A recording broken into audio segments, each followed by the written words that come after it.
香港家長成日話咧，好想記低小朋友嘅成長，但真係冇時間寫日記。如果你都係咁，你 save 低呢條片可能會幫到你㗎。其實你唔需要寫㗎，你只需要講就得啦。呢一個係忙碌家長真正用嘅 AI 方法，2分鐘就搞掂。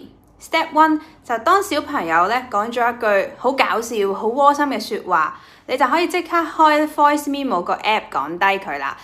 例如今日係5月3號，阿仔第一次綁鞋帶，佢話媽咪我大個仔咗啦，就係咁，你唔需要整理嘅。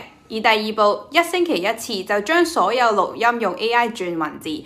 如果你用 iPhone 咧，個錄音 app 下邊有粒掣可以自動轉化為文字㗎。而第3步咧，就將呢啲文字抌去 ChatGPT 或者 Notion AI， 用呢個 prompt， 請將以下錄音記錄整理成溫暖嘅成長日記，加上日期同背景，好似一本回憶書咁，咁你就會得到一本自動生成嘅成長記錄啦。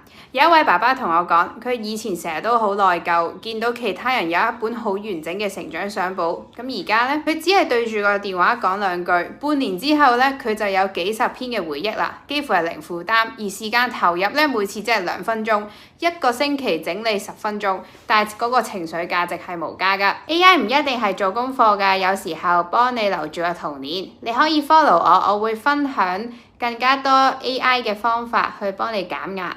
下條片再見啦，拜拜。